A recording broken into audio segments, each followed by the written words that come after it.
ओम गणेशाय नमः। नमस्कार, मैं अविनाश सिंह। आज हम बात कर रहे हैं बुध महाराज के 12वें घर में फल के विषय में।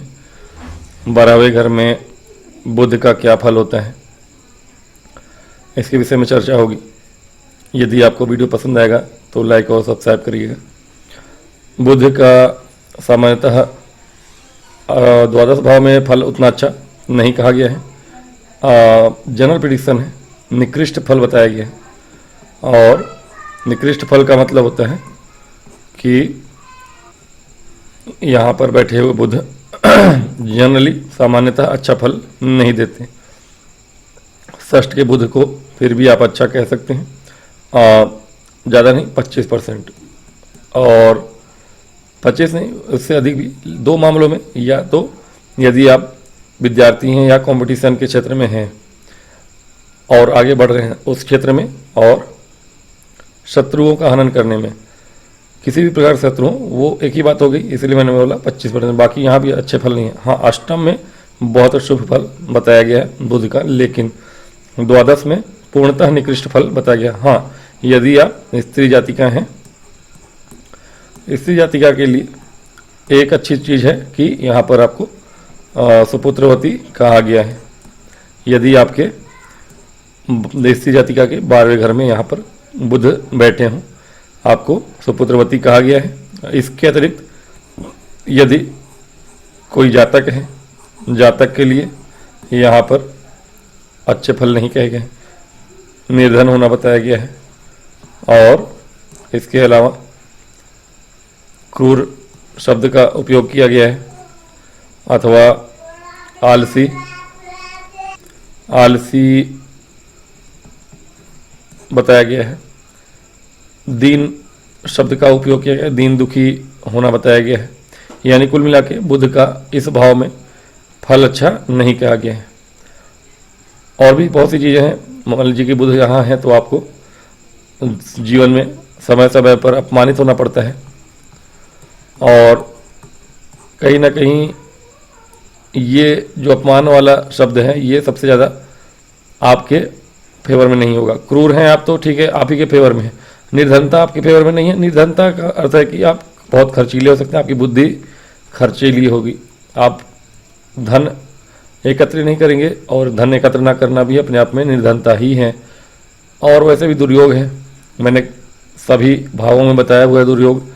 यदि 6-8 के स्वामी होकर 12वें में बैठे तब तो ठीक है ना, यानी कि आपकी मेष लग्न ही हो तो छठे के स्वामी होकर 12 में बैठे तो अच्छी बात है।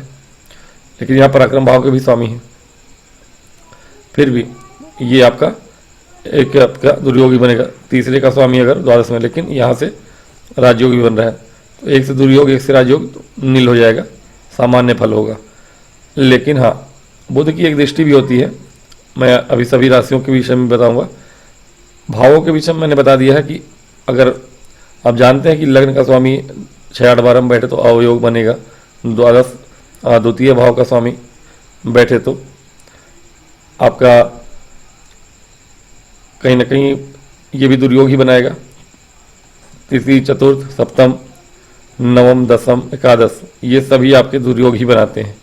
सभी के अलग अलग मैंने फल बताए हुए हैं वीडियो में। द्वादश भावों के दुर्योग के फल बताए हुए हैं, आप चाहें तो वीडियो में सर्च कर लीजिएगा।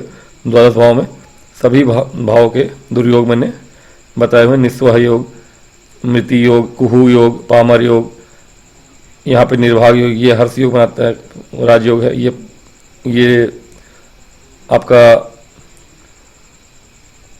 अष्टम में सरल योग, निर्भाग योग, दुर्योग, एकादश में दरिद्र योग। हर एक का फल मैंने बताया ही हुआ है, वीडियो जाके आप चेक कर सकते हैं। और उन सभी फलों में क्या फल हैं, उन सभी योगों के, दुर्योगों के, वो भी मैंने बताए हुए हैं। ग्रहों के हिसाब से आप देख सकते हैं, चेक कर सकते हैं। कुछ मेरे वीडियोस में पीछे जाएंगे आप तो मिल जाएगा आपको सारे योगों के विषय में मैंने बताया हुआ है। यहाँ राशियों की चर्चा करेंगे। बुध देखिए, मैंने जो भी अभी बताया, जितने भी चीज़ें बताई जाती हैं शास्त्रों में, वो आपके ऊपर 100% भी लागू होती हैं और 10% भी। ठीक है, 10% क्यों और कब? और 100% गेहूँ कब? देखिए 100% तब होगा जब ये मान लीजिए कि मीन राशि में ही हो, यानी मेष लग्न नहीं है आपका। अब मीन राशि में है, राजयोग तो मैंने बताया, लेकिन यहाँ से अब ये पराक्रम भाव के भी स्वामी है, तो ये तो नील हो गया, लेकिन इनका नीचत्व तो भंग नहीं हुआ। नीचत्व तो भंग हो तो अच्छा नहीं, अच्छी बात है। अगर नीचत्व तो भंग नहीं हो रहा है तो फिर ये और भी बुरी बात होगी। बुध का 100% फल आपको दुर्योग, अगर ये पीड़ित भी हैं अंश बल से, अगर अंश बल से भी कमजोर हैं और पाप ग्रहों की दृष्टि भी पड़ रही हो किसी भी प्रकार से, तो ये आपके लिए 100% बन जाता है। लेकिन यहीं पर बुध अगर अच्छी राशि में हो, स्वराशि में हो, यानी तुला लग्न हो आपका, तो बुध आपके उच्च के हो जाएंगे। और तुला लग्न की राशि हो, यहाँ पे 6 नंबर लिखा हो, मूल त्रिकोण के हो जाएंगे बुध, अंश से हो अगर मूल त्रिकोण में 15 डिग्री तक हो, उत्तम है, 15 से 20। तो अब आपके लिए ये फल जो होगा, बुरे फल जो होंगे उनमें कमी आ जाएगी। मिलेगा वो फल मिलेगा, ऐसा नहीं है कि फल मिलता नहीं है। हो सकता है आप बहुत बड़े करोड़पति अमीर हों और अरबपति हों, कुछ भी हों, लेकिन आपके स्तर पे ही आपको अपमान झेलना पड़ सकता है, वो 10% में आता है। हो सकता है कि आपका बिजनेस पार्टनर कोई हो, आप बहुत बड़े गूगल जैसे कंपनी के CEO हो सकते हैं, लेकिन और करोड़पति लोगों के बीच में भी आपस में कंपटीशन हो, या मान लीजिए पार्टी है, गैदरिंग है, उसमें भी आपके किसी दोस्त यार ने पूरी महफिल के सामने ही आपको, मजाक में ही सही, लेकिन आपको, और बड़े लोगों में ये आमतौर पे देखा जाता है कि आपको भरी महफिल में ही आपको सामने से लोग कुछ भी बोल देते हैं। तो ये चीज़ें हैं, अपमानित होना पड़ता है, वो सबसे बड़ी चीज़ है समाज में जो बुरी कही जाती है। वो भले आपके स्तर में छोटा हो, लेकिन वो फल मिलेगा आपको। तो ये चीज़ें आपको फल तो मिलता है, लेकिन अच्छा कितना परसेंटेज में है वो आपकी कुंडली बताएगी कि बुध आपके किस प्रकार के द्वादश में बैठे हैं। इनकी दृष्टि अच्छी है, हालांकि पीड़ित ना हो, यदि उच्च के हों, स्वराशि के हों या मित्र राशि के हों, यानी 2 नंबर में हो, तुला या वृषभ में हो। इस तरह से शनि की राशि में भी ठीक है, हालांकि शनि की राशि के अपने ही फल हो जाएंगे। फिर यहाँ पे 10 नंबर अथवा 11 नंबर लिखा है। मैंने बहुत बार कहा है कि 10 नंबर में फिर भी अच्छा फल दे देते हैं मित्र भी, शुक्र हो, बुध हो, शनि के मित्र जो है। लेकिन 11 नंबर अगर कहीं लिखा है, कुंभ राशि में उतने अच्छे फल नहीं मिलते हैं। बुध के, शुक्र के भी, मित्र राशि के भी उतने अच्छे फल नहीं मिलते हैं। शनि की जो मूल त्रिकोण राशि है उसमें मित्र राशियों के भी फल अच्छे नहीं होते, फिर शनिवत फल हो जाते हैं। ठीक है, बुध यहाँ अच्छे राशि में हो, मित्र राशि में, स्वराशि में, और अंश बल से मजबूत हो, 15 डिग्री से 20 डिग्री तक हो, तो षष्ठ भाव के जो फल होंगे वो आपके अच्छे वाले होंगे। विशेष रूप से आपके जीवन पर्यंत जो भी आपसे कंपटीशन करेगा उसको आप बुद्धि से परास्त करेंगे, लड़ाई झगड़ा ना करेंगे, फिर भी आपके शत्रु आपसे पराजित होंगे। और यहाँ के बुध भी वही कराते हैं, शत्रु हंता बनाते हैं एक तरह से। और इनकी दृष्टि, अगर अच्छे बुध यहाँ बैठे हैं तो इनकी दृष्टि भी आपको जीवन पर्यंत आपको बुद्धि से ही शत्रुओं को परास्त करते रहेंगे। और काम के सिलसिले में अगर देखें तो अब जिस राशि में जहाँ के स्वामी होकर बैठेंगे उस तरह के आप काम करें, लेकिन विदेश से जुड़ा हुआ काम करें तो अच्छा है। जहाँ के स्वामी हैं उस हिसाब से आप विदेश से जुड़ के काम करें, अगर बुध यहाँ पे बैठे हैं तो। और व्यापारिक रूप से करें तो और भी अच्छा है। अब राजयोग की बात मैंने की, षष्ठ के स्वामी अष्टम के स्वामी हो। षष्ठ के स्वामी होना 6 नंबर में तो नहीं, लेकिन हाँ 3 नंबर यहाँ लिखा है तो ठीक है। मिथुन राशि अगर बनी हुई है आपकी, क्योंकि अगर यहाँ पे 6 लिखा है तो यहाँ 12 लिखा है, तो यहाँ नीच के हो जाएंगे, तो उसका राजयोग का कोई फल मिलता नहीं है। लेकिन यहाँ 3 नंबर लिखा है, 4, 5, 6, 7, 8, 9, यहाँ पे धनु राशि बनेगी आपकी। धनु राशि में यहाँ है तो ठीक है, अगर गुरु अच्छे हों तो अच्छी बात है। और अपने ही अब राजयोग इनका फलित होगा आपके बुध का, अगर अंश बल से भी अच्छे हैं तो अब इस भाव का भी फल अच्छा करेंगे और इस भाव का भी फल अच्छा करेंगे। आप वाणी से जुड़ा हुआ काम, विदेश से जुड़ा हुआ काम, वाणी से यानी कंसल्टेंसी वगैरह या कोई भी ऑनलाइन काम, इस तरीके के काम करेंगे तो अच्छा है, और विदेश जाके पढ़ाई करने के लिए, शिक्षा के लिए भी बहुत अच्छा रहेगा। कंपटीशन की तैयारी करना चाहते हैं आप, कुछ भी करना चाहते हैं आप तो उसके लिए अच्छा है। जो भी करेंगे अच्छा ही करेंगे। यहाँ के स्वामी होके भी बैठे, यहाँ 3 नंबर हो या 6 नंबर, यहाँ दोनों के लिए ठीक है। 6 होगा यहाँ तो ये होंगे 7, 8, 9 और यहाँ मकर राशि बनेगी 10 नंबर, ठीक है। यहाँ 3 होगा तो यहाँ 4, 5, 6 और यहाँ 7 तुला राशि होगी, ठीक है। मित्र की राशि तो कहीं ना कहीं यहाँ पे अष्टमेश होके अगर बुध यहाँ बैठे हैं तो भी आपके लिए अच्छा है, आपके लिए सरल योग बनाएंगे, ठीक है। तो ये फिर भी ठीक है आपके लिए। अष्टमेश होके बैठे, लेकिन षष्टेश में मिथुन की राशि पड़े तो अच्छा है।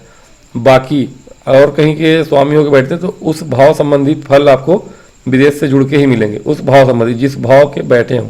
यानी मान लीजिए कि यहाँ पे 3 नंबर लिखा है या 6 नंबर लिखा है, तो 6 यहाँ लिखा है तो 5, 4, 3, 2 ऐसे होगा।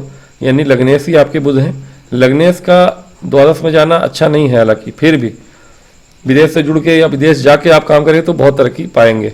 व्यापार से जुड़ा हुआ या फिर अकाउंटेंट या मतलब कि कोई ऐसे काम करते हैं बिजनेस के क्षेत्र में करते हैं, व्यापार आपका या बिजनेस के क्षेत्र में या किसी एमएनसी वगैरह में आप जॉब कर रहे हैं तो विदेश जाके जॉब करें तो अच्छा है, क्योंकि पूरा का पूरा लग्नेश ही आपका 12वें में बैठा है।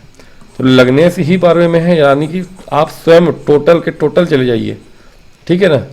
कहीं के और स्वामी होके बैठे, अब ठीक है यहाँ षष्ठ, अब विदेश यहाँ 6 नंबर लिखा है, यानी कि आप भूमि भवन वहाँ से जुड़ा हुआ कोई काम विदेश से होके, विदेश मतलब एक राज्य से दूसरे राज्य भी माना जाएगा।